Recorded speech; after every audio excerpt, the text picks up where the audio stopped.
We are one, but we are different. We're from all around the world. We share the same sun, we share the same ocean. We are every boy and girl. Come together and share our dreams. We'll be among the stars, and we know that it's destiny, and we are unity. Good afternoon, friends. At this stage of the afternoon, it's an opportunity for me to introduce this beautiful group of people who meet each month. We form the Toowoomba Interfaith Working Group. We've received a number of questions via text. That's part of the way we're trying to capture questions now, so that the questions can be quite focused and we don't have a long commentary from people. So just so that everybody has a chance to say who they are, I'm going to pass the microphone first to my friend Stephen Wanyoni, and then he'll pass it down along the row until it gets to Ari at the end. So you'll have a chance to hear which faiths are represented, who the people are here, and where it is they're living and working. So I'll hand over the mic now to Stephen. Thanks, Bishop. My name is Stephen. I'm the chaplaincy coordinator at the University of Southern Queensland, and by faith, I'm a Christian. Thank you. I'm Uchin, and I'm part of the Toowoomba Interfaith Working Group, Buddhist representative, and part of Pure Land Learning College Association. Thank you. Sawan Narayan, an Indian by origin and a Hindu by faith. I'm a nurse by profession. I've been associated with Pure Land Learning College since 2012, and I'm learning to work forward. I'm Cam Athwal. My full name is Kamaljit Kaur Athwal. Not everybody can say that, so it's been made shorter, so Cam is easier to say. I'm from the Sikh faith, and I've been with Pure Land Learning College for a few years now. Thank you to Mr. Hanif, who you can't say no to. And I did work for the Australian Taxation Office, and I have retired now, so I'm trying to give some back to the community. Thank you. My name's Evelyn Ray. I'm Director of Public Affairs for the Church of Jesus Christ of Latter-day Saints in the Ipswich, Toowoomba and Warwick regions. I'm a retired physiotherapist, mother of 5, grandmother of 14. Wow. Just recently. I'm Tessu Kim Watson. I'm clerk of the Queensland Quakers. Clerk means chairman, but without any authority. And I used to be deputy university librarian at the USQ.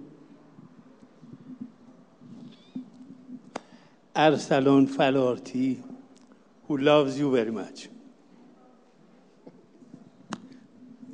My name is Jagdish Narayan. I'm a Christian. I belong to Christadelphian Bible Mission, and by profession, I'm a chartered accountant.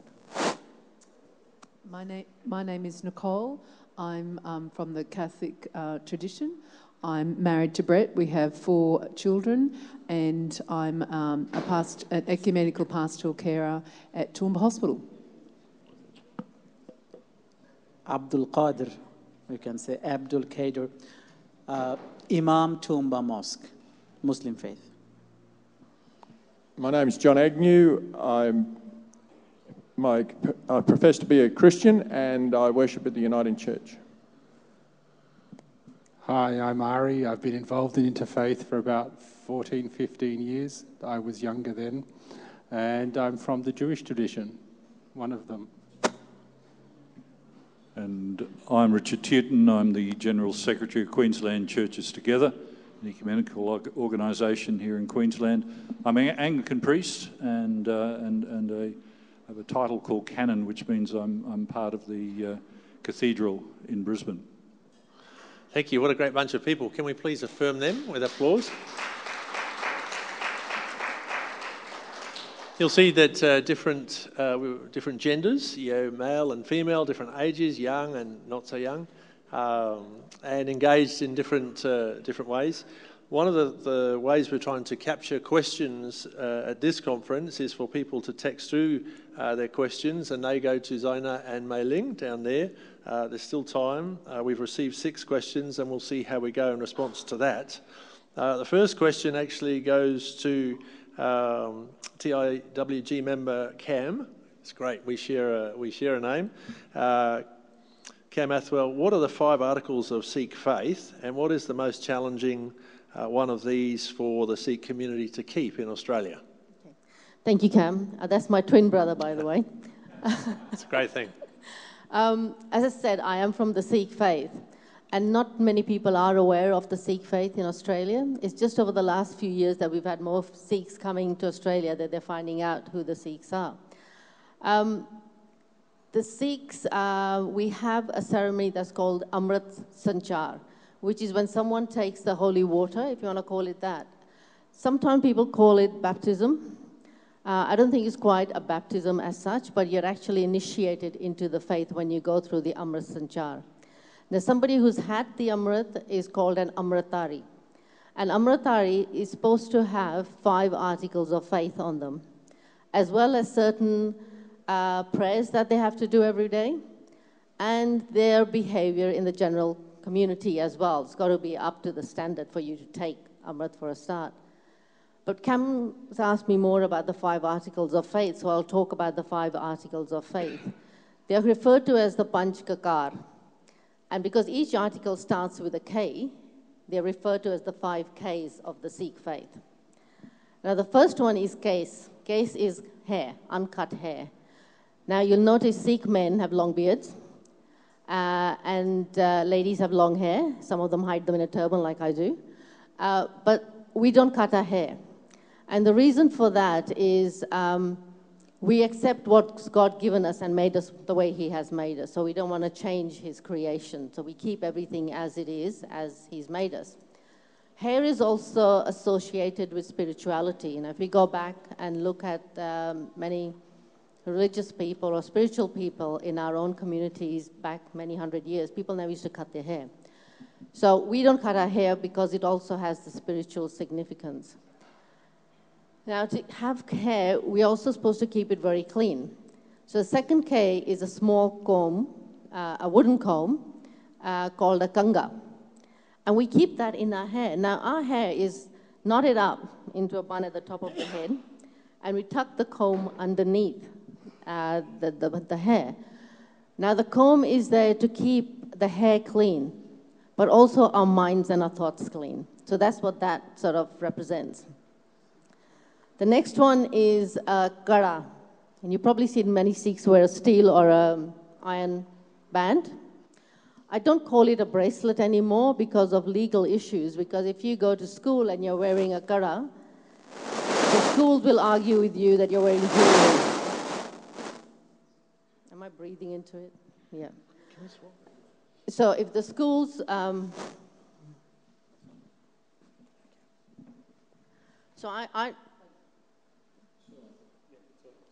Okay.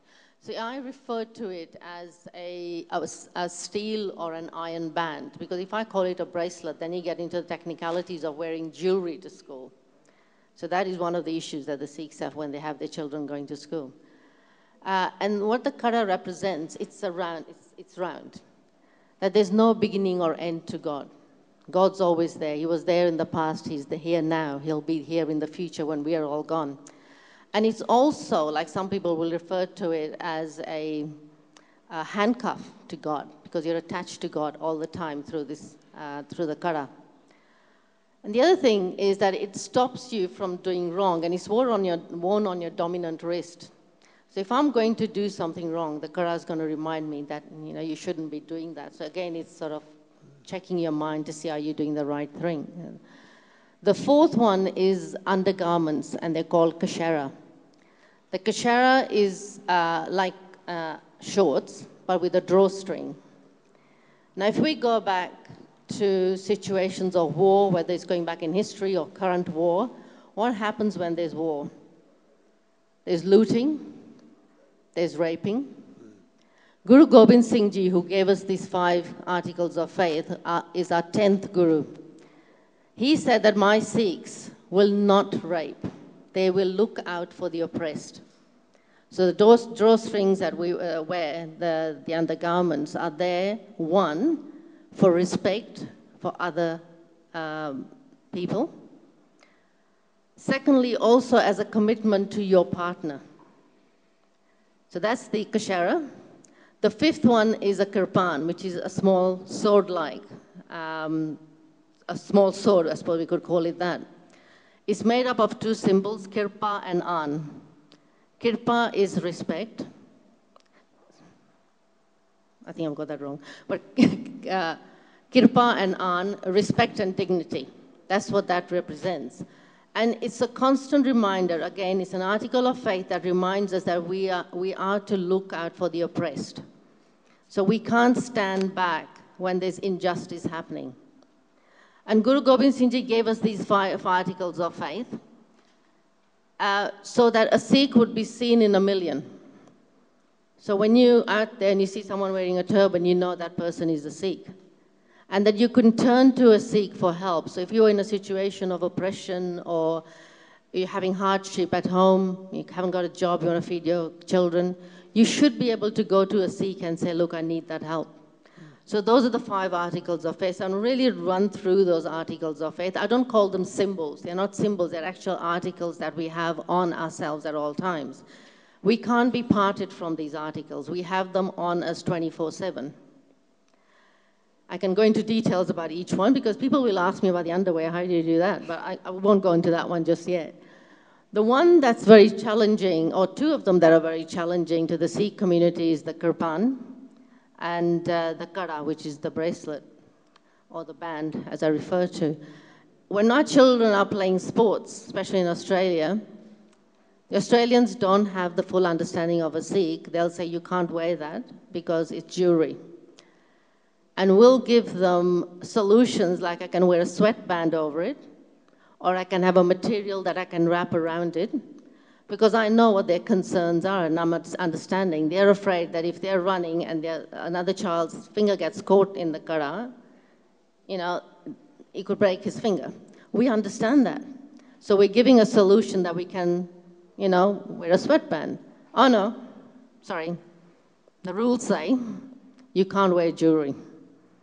So those are the kind of issues we have with the kara. The kirpan, now, people see it as a weapon. But when you look at it from the Sikh faith, it is not a weapon. And it's an honor to wear it because I know when I'm wearing it, when I'm wearing 24/7, is that I'm here not just for myself. I'm here for everyone. Whether they're rich or poor, it doesn't matter. Whether they're black or white, whether they're Sikh or Muslim or Hindu or Christian or Jains, whatever. I'm here for them because they're all people of God, children of God. Now, in Queensland, we approached the police ourselves saying that we wear a kirpan, we wear it under our clothes, because that's the way it should be worn. We don't want you to see it as a concealed weapon, because if they see it as a concealed weapon, we'll all be behind bars. So we don't want to break the law, and it took us a good 4 to 5 years to ask them to look at the legislation and make changes to it so we could legally wear a kirpan. Now I'm having further issues with it. Having achieved that, when the legislation came through and Police Commissioner Bob Atkinson, the then Police Minister Neil Roberts, were very, very helpful, very supportive. What happened, there was a fatality in a school where a child was stabbed. And knee-jerk reaction, you can't wear a kirpan in a school. Now professionals, teachers, lecturers, photocopy repairmen, tradesmen, tradesladies, every time you go into school, what are you doing? You're breaking the law. And I've been talking to the education department, to the police, to everyone I can think of, to see can we try and resolve this, to give an awareness to the general community and remove that part of that legislation. And I found out recently, when we had the big bash a couple of years ago over here, some of our Sikh youth went to watch the game at the Gabba, and they were told, no, you can't take your Qur'an in there. Come on, Indians, cricket. Thank you for your comment this morning, Richard. But Sikhs have to compromise their faith to watch a cricket match. And when I questioned that, I said, oh, no. We put a box there, we don't even touch it. You put it in there, then you go inside. When you come back out, you can take it. See, for them, that's a perfect solution. But from the understanding of a Sikh, you can't be parted by it. So what did the young men do and the young ladies? Okay, don't worry. We will go home and watch it on TV. And they didn't even ask for a refund. And I was a bit annoyed about that, and they should have, to make some noise. But that's how humble they were. They just left it and said, can you help us out and try and sort this? So I've got this ongoing battle with Cricket Australia. And now I'm at the stage where they're not even responding to my letters. But I'm not giving up just yet. Sorry, it's probably taken up more time. Thank you, Cam. It's been fascinating. Thank you. Fascinating. Can you please pass the microphone that way, all the way to the end? There's a question here for a TIWG member, Ari. Not a light one, I have to say, my brother. Please, can you share your vision of how the Palestinian-Israeli conflict can be resolved peacefully? Very simple. You get people in there who have got the courage and guts to stand up and have a conversation. They did it in Northern Ireland. I'm 90% Celtic. So people thought Northern Ireland, never going to happen. People stood up, people sat down, people talked. And being Jewish was a bit embarrassing, but they had a Good Friday agreement. I thought every Friday was a Good Friday, but apparently not. So how's it going to happen there? It's going to be the same things. Take it out of the hands of the politicians, give it to the hands of the people. Have people with open hearts, with honest hearts, who are happy to sit down and talk about it. If you go into any meeting with a prescribed set of beliefs and achievements that you have to have done, you're not going to get anywhere. So until people open their hearts and realise that you can do it and they should do it and that's what the people want, you're going to have bupkis. Once you have people saying that, yes, we can do it, you will have peace in about 10 minutes. I don't get upset about politics, I'm just generally upset. So, yes, that's the answer. Thanks, Ari. That was probably the most succinct response to that question I've ever heard.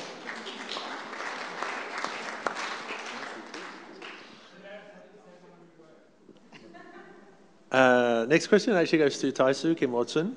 The Quakers are known for their use of silence in their gatherings.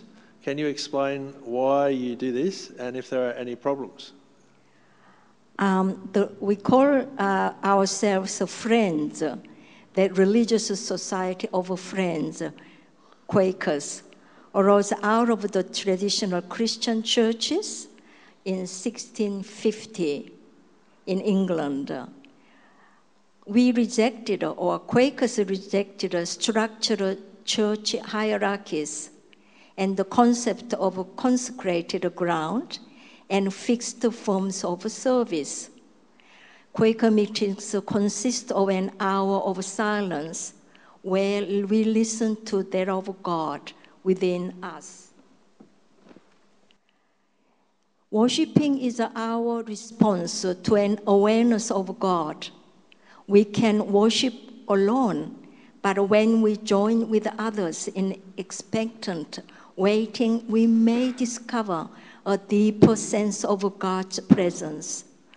We seek a gathered stillness in our meeting for worship, so that all may feel the power of God's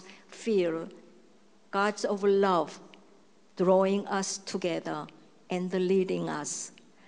Quakers have been very, very,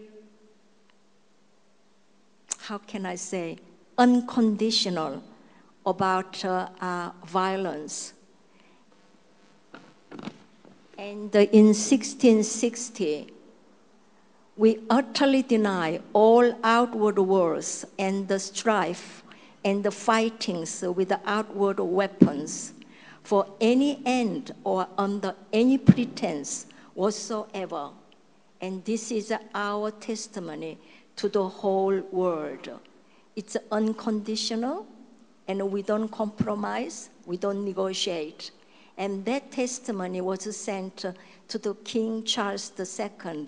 We are not sure if he read it, but we sent it to him. And this is one of our most important testimonies when we try to live accordingly. Thanks, Taisi. It's amazing, actually, to think of a church gathering with 1 hour of silence. Actually, quite a number of church gatherings I've gone to where I would have wished for an hour of silence, but they were, because sometimes we can get quite adversarial in that. Actually, if the microphone can go that way to Imam, TIWG member Imam Abdul Qadir, in the diverse Islamic community of Toowoomba, what are the main challenges that you face as Imam? Thank you very much. That's a very interesting question. It's challenging. And that's what I face.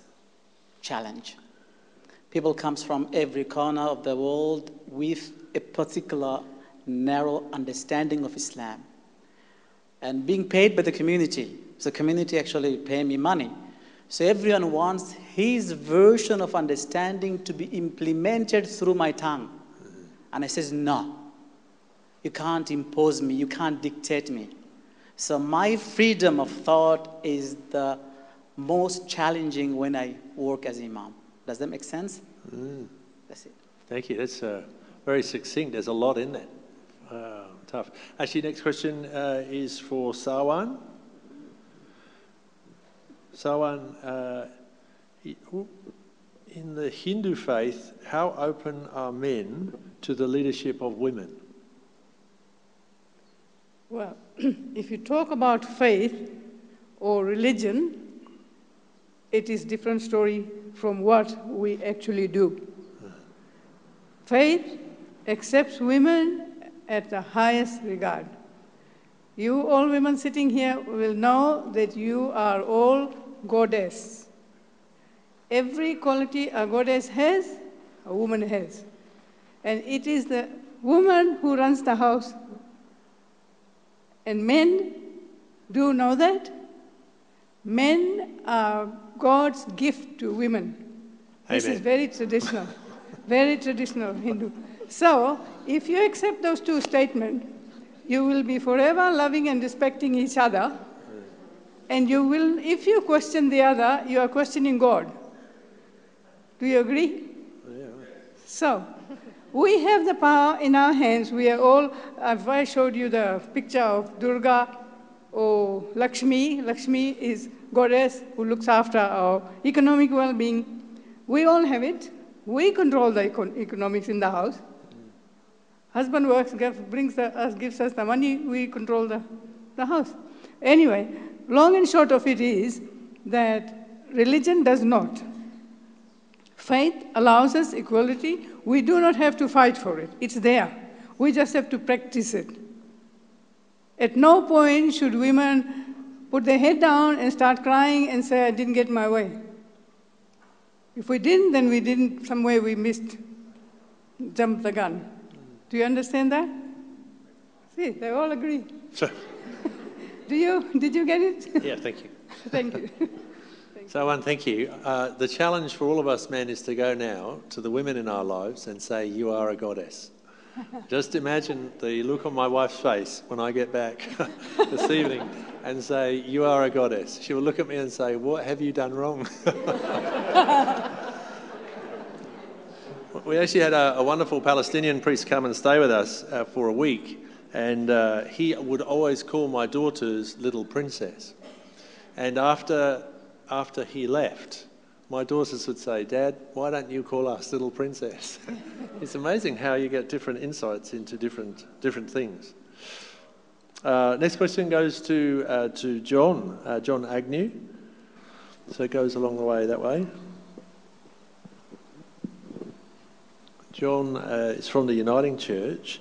John, can you share with us some of the challenges being faced by the Uniting Church at this time in response to the legislation that legally enables same-sex marriage?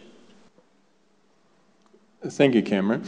I'm not sure it's not really in response to the legislation, but regardless of the legislation, the Uniting Church Assembly, which is a national body that had on its agenda same-sex marriage. And at that assembly meeting, the decision was made that we now have two marriage rights.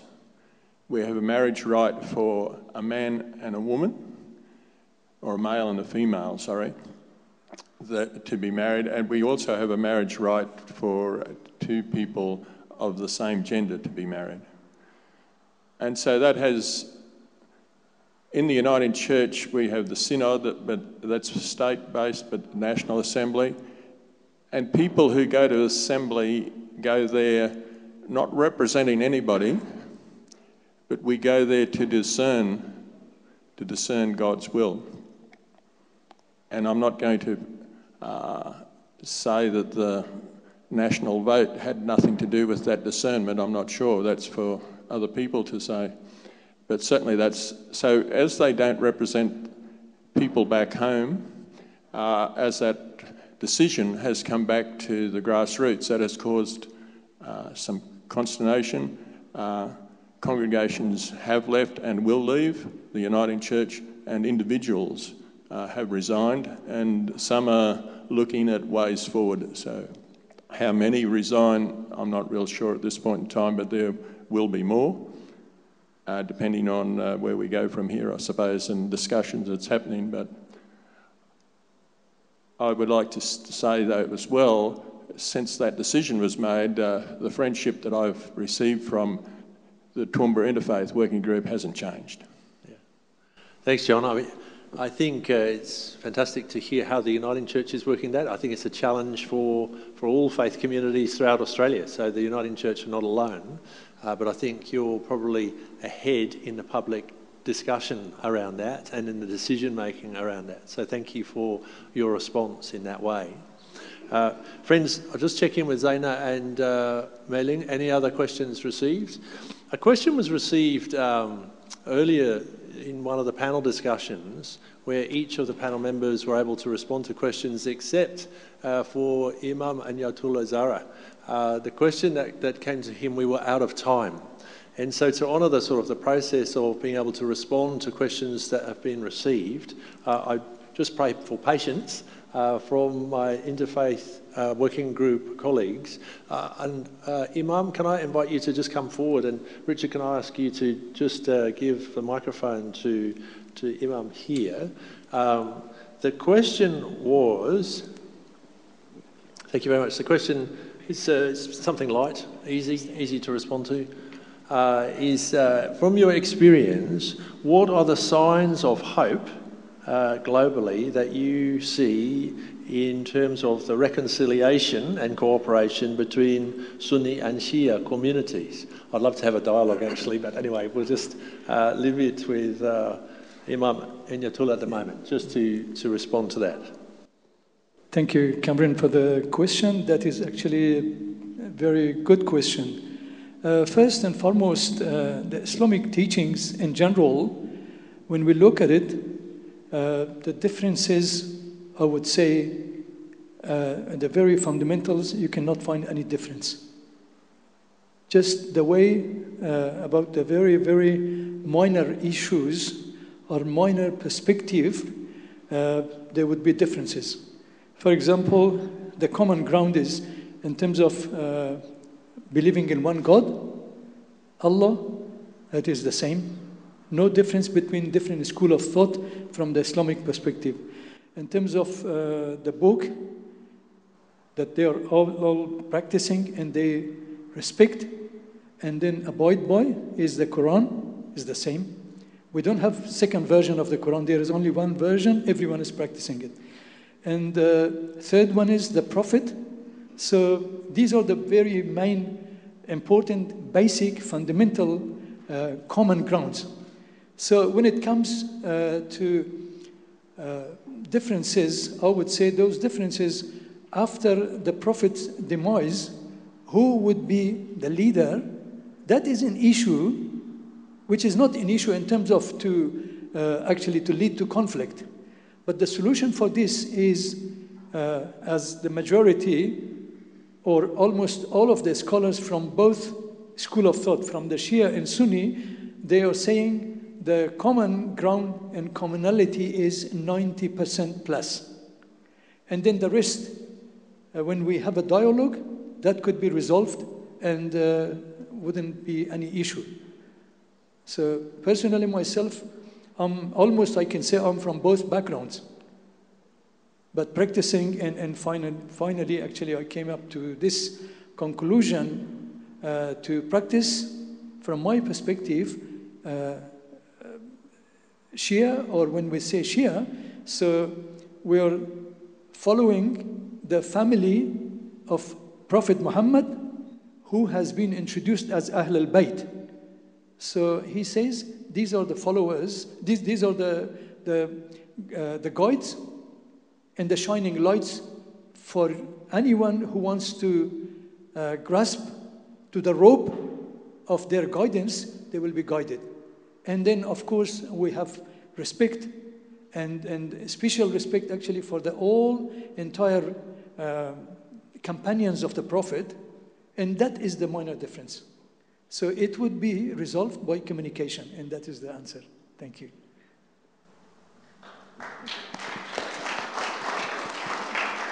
Thank you very much. Out of respect for our local Imam, Imam Abdul, would you like to add on to that? I think just one word will do: depoliticizing the faith. Depoliticizing the faith. If we can do that, Shia and Sunni been living intermarriage, their family, one family living over centuries, till we wanted to have some resources, and then we politicized the entire things, and then they started fighting, and we sell the weapon to both parties. So it's, it's not only internal player, it's external player also in putting the fuel. When I was in Egypt in 2004, I saw all this satellite channel popping up like mushroom, and each channel are spreading hatreds towards each other, Shia and Sunni. And then I forecasted at that time, they started with the words and it will end up with the bloods, and that's happening. And basically, all the people who are fueling it is the politician. They don't believe in any faith, neither Shia nor Sunnah. The only thing they believe in, money and power. So the one thing will resolve the problem with the Shia and Sunnah is depoliticizing Islam. Thank you very much. Thank you. There's a lot of wisdom in both of those responses, so thank you for that. We do have about 17 minutes where we can go to the floor if people have some questions that they'd like to ask members of the Interfaith Working Group. So we've got a roving microphone that can bring the microphone to you. If you have a question, please just raise your hand and we'll bring the microphone to you. Oh, we've had a question come in. Thank you. This is for the Venerable Wu Jin, who's looking nervous already. Venerable Wu Jin, what do you see as being the most important steps forward toward peace? Thank you for the question. It seems like you have been very involved in our community and events. I would say from Venerable Master's teaching, it will be education for more people to learn the culture and teachings of each other's faith and cultures without changing our own faith. We have to stress that. Keeping to our own faith, dwelling deeper into our own faith teachings, but yet open to learning about our neighbors, So learning about our neighbors or the people around us doesn't change who we are or what we believe. So I guess the education is what we need to bring forward, and for the youth to continue learning as well, starting from young children, learning their own faith and open to know about the other faiths. that will help resolve lots of misunderstanding and achieving peace.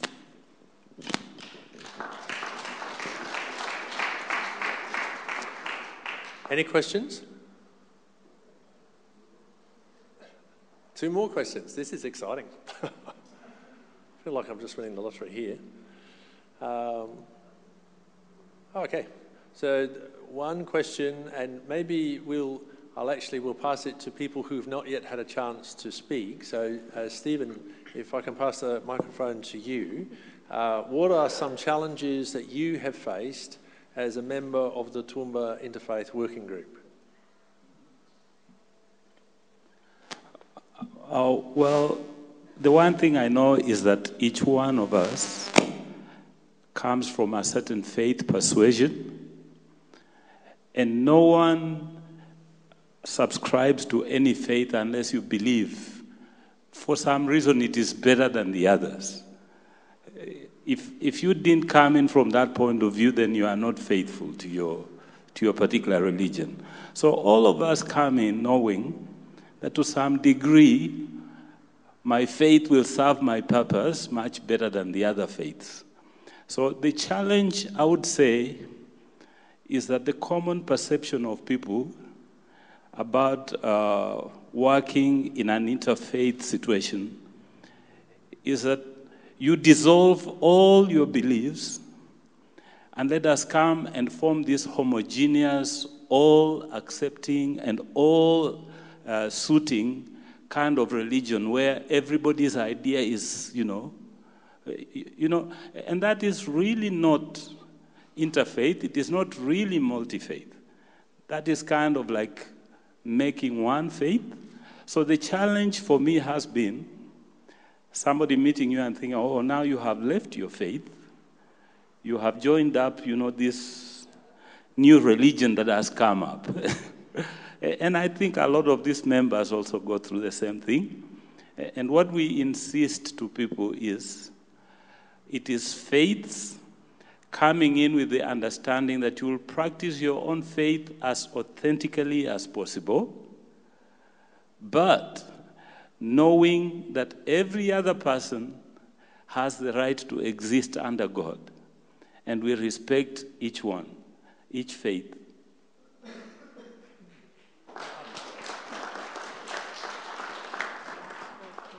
Thank you, Stephen. It's a great response.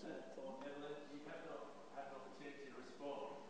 And the second question is, what is your vision for the future of Toowoomba's multicultural interfaith community?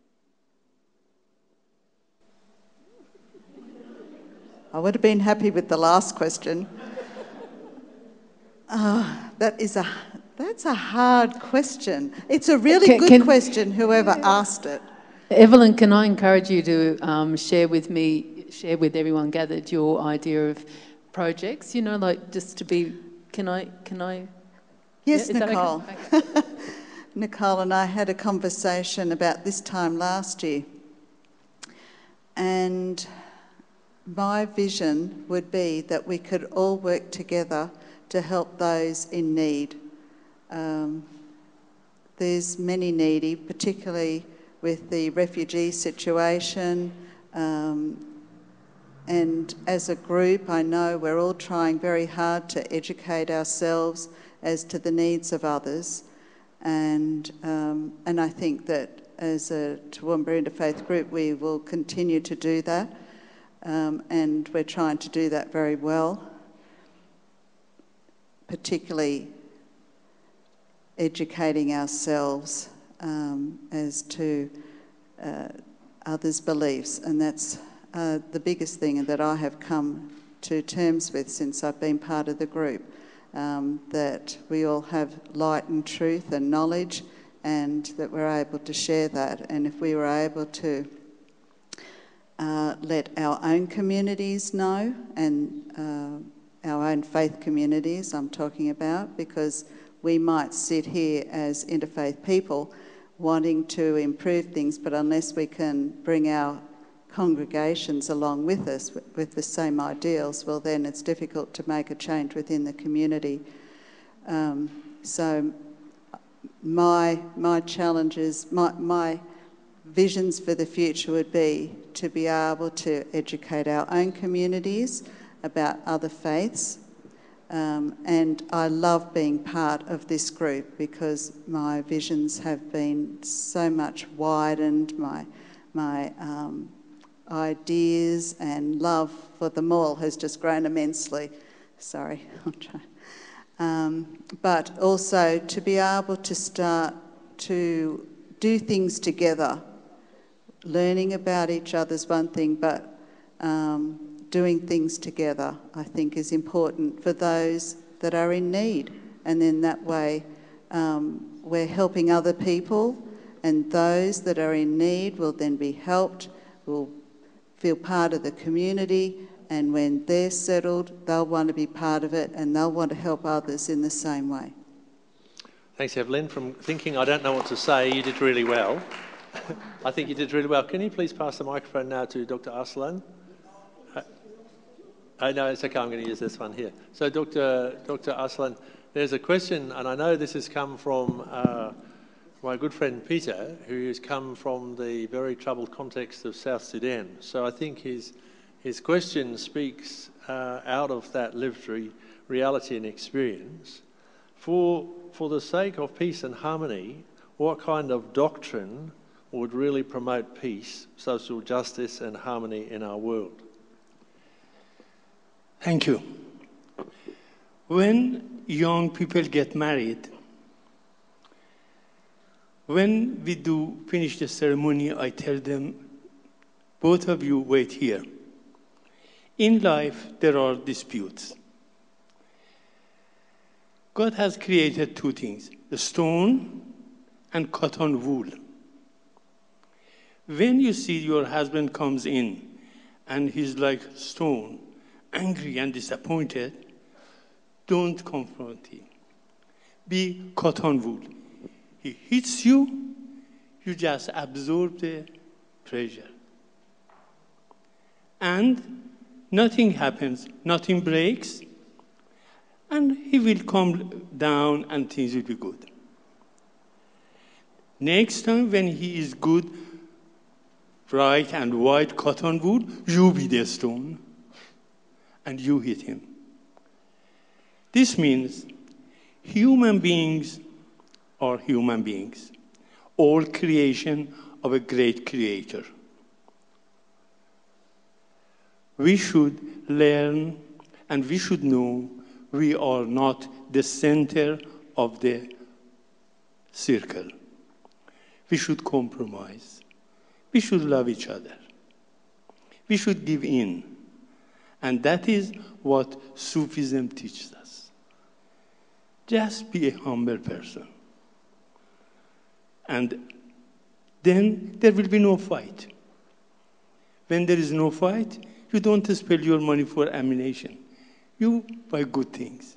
And you will have a beautiful, comfortable, full of knowledge, wisdom, and progress life. God knows which is true. Thank you. I don't think cotton wool will ever be quite the same for me again, actually. Friends, can the microphone come to Venerable Wu Chin? Another question has come in, and you are definitely the most qualified person to respond to this question.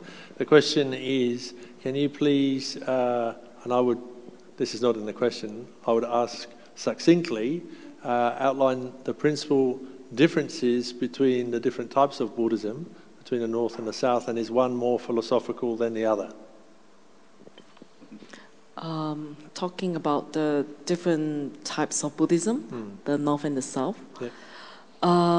Because for me, I'm a Pure Land Buddhist, more you would call Mahayana, maybe would be more the North. Yeah, so I wouldn't say I'm in authority to comment about the South, but for us Buddhists, as Buddhism, all the different schools are taught by the Buddha. So it is the teachings from each schools of Buddhism are actually for different needs and capacities of different people.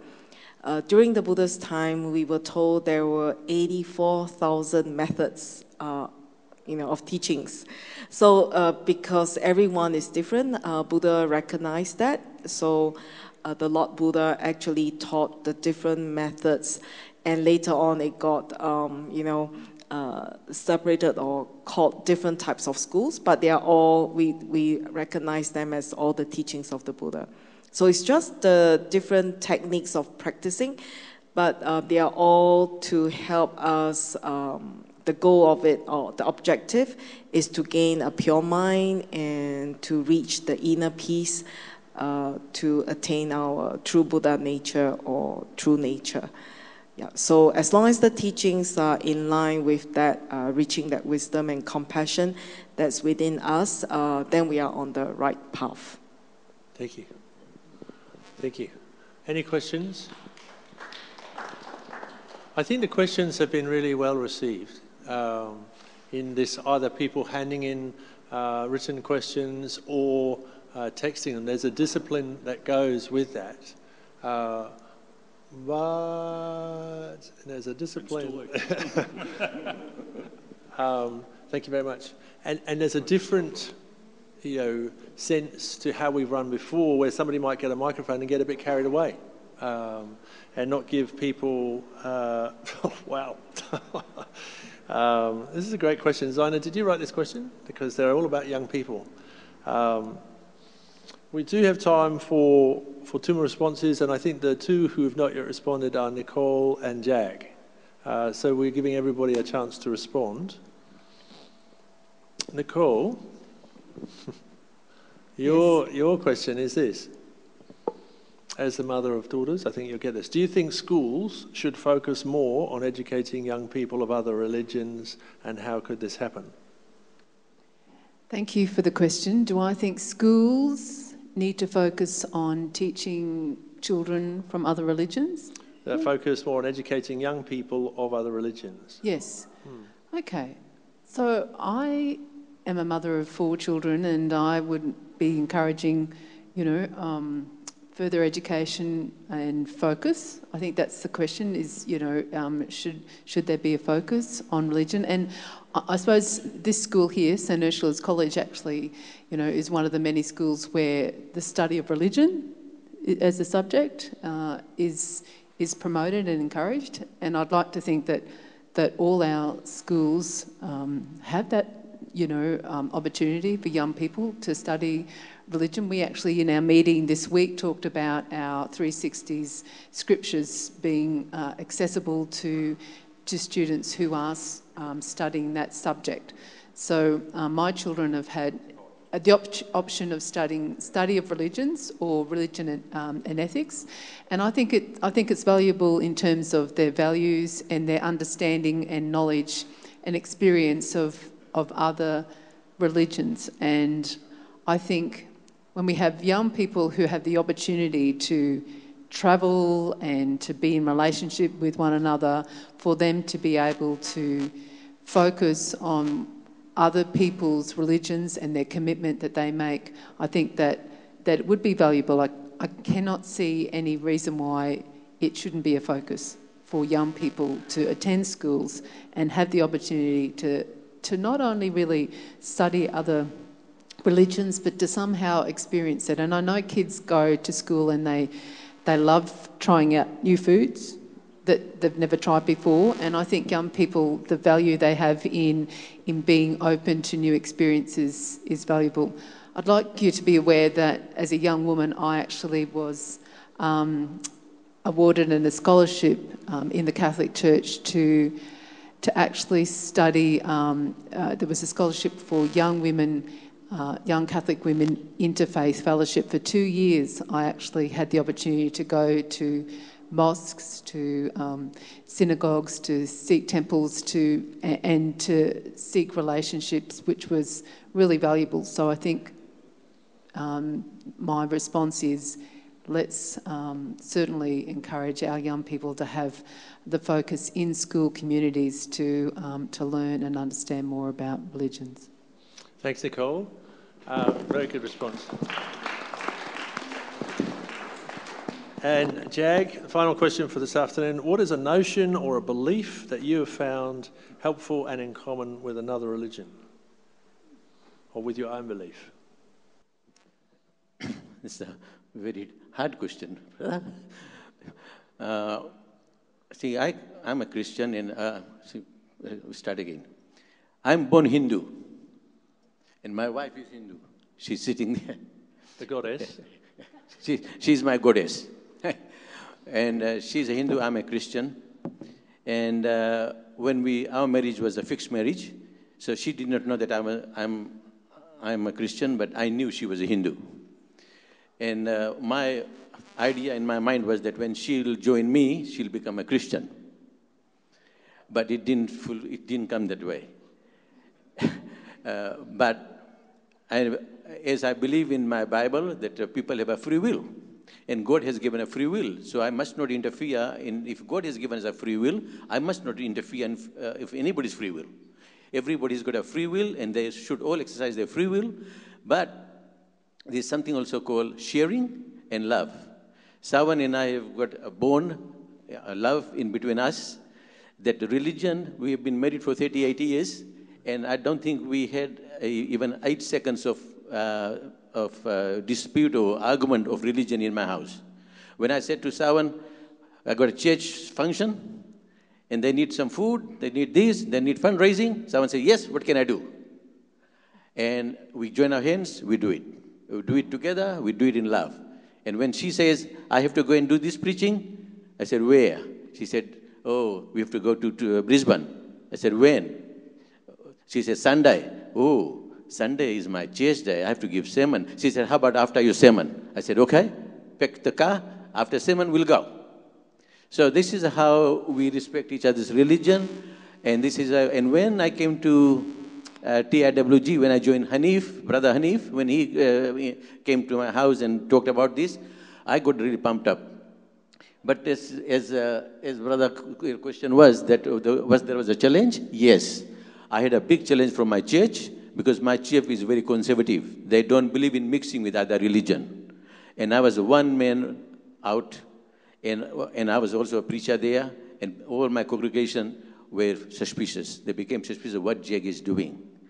But it took me 6 years now to convince them that I'm not selling my religion, I'm not watering down my religion, but I'm sharing my religion in terms of love, faith, and compassion, and tolerance, and teaching, and being part of the mission of what Master Chinkung was to make Toowoomba. He's put his heart in Toowoomba to make Toowoomba a model city, and we want to make this city in peace and harmony, and this is my mission. So my church, once they understood what my mission is, when they understood where I'm coming from, when they understood that I'm not selling my religion, I'm still same man in the church, and I'm same man outside, they accepted me. So it took 6 years for me to convince them, but now we are all good family. So faith and religion, I've got no fear, brother, in any shape, form, of size that I'm frightened of to talk to any religion.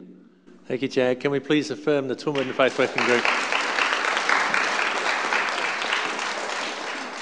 It's been a very rich time. Can I invite the working group please to stand? And we begin and end our meetings together with the affirmation that we began with this morning. So we'll offer that now. Is it possible to put the words up there? Can I invite you please to stand also? We'll offer that together, and then our wonderful MC will just give us a few directions in terms of housekeeping and starting time tomorrow.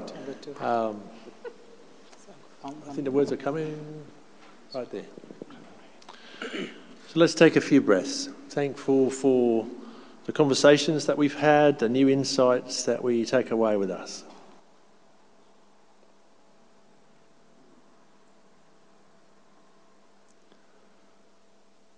Together we come from different parts of the world with rich experience.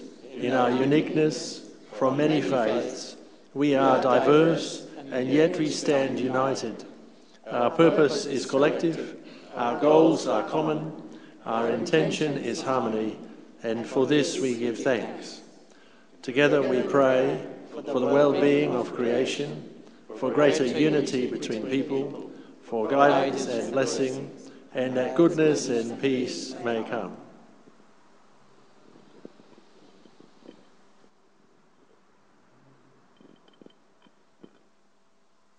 Friends, thank you. Please be seated. And Interfaith Working Group, I encourage you to be seated where you are as well, just while Richard shares a few words, and then we'll finish together. Would you thank Bishop Cameron and the members of the Toowoomba Interfaith Working Group once more?